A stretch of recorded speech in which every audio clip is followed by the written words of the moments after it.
তো ফ্রেন্ডস এই মুহূর্তে আছি আমি বারাচাপার এসবিআই এটিএম, মানে ওটা হচ্ছে মেইন ব্রাঞ্চ, সামনে এটা টাকি রোডে চলে যাচ্ছে। আর এটিএমের ভিতরেই আমি আছি, মানে বিশেষ কিছু ক্যাশের আমার প্রয়োজন ছিল। তো আমি এটিএমের ভিতরে ঢুকেছি এবং আমি টাকা উইথড্র করব। এবং অনেক সময় এসবিআই এটিএমের ক্যাশ অনেকেই উইথড্র করতে পারে না, তার টোটাল সিস্টেমটা কিভাবে উইথড্র করা যায় সেটা আমি দেখাচ্ছি। আমি এই এটিএম কার্ডটি ঢুকিয়ে দিলাম, মানে এখানে দিয়ে দিলাম।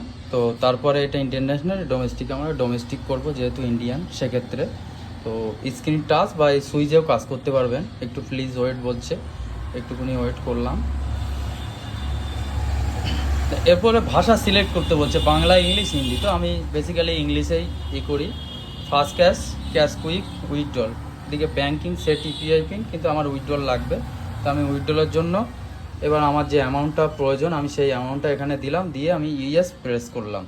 প্রেস করার পরে এবার বলছে প্লিজ ইন্টার ইয়োর পিন, মানে 4 সংখ্যার যে পিনটা হয় সেই পিনটা এখানে দিতে বলছে। তো আমি আমার পিনটা আমি এখানে দিয়ে দিলাম, এবং পিনটি দেওয়া মাত্রই হচ্ছে একটি ওটিপি হচ্ছে আমার ফোনে আসবে, এটা শো করবে।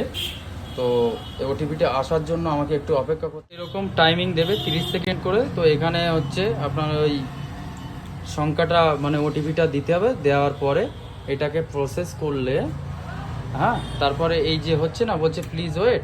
তারপরে এই যে মেশিনের একটা সাউন্ড শুনতে পাচ্ছেন, এই যে ক্যাশ, এখান থেকে অ্যাকচুয়ালি ক্যাশটা বার হবে। তো এটাই হচ্ছে এটিএম, এসবিআই এটিএমের থেকে ক্যাশ উইথড্র করার হচ্ছে সঠিক পদ্ধতি বা নিয়ম।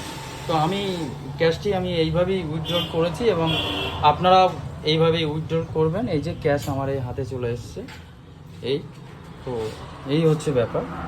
তো মোটামুটি ভিডিওটি ভালো লাগলে শেয়ার করবেন এবং লাইক কমেন্ট করে দেবেন।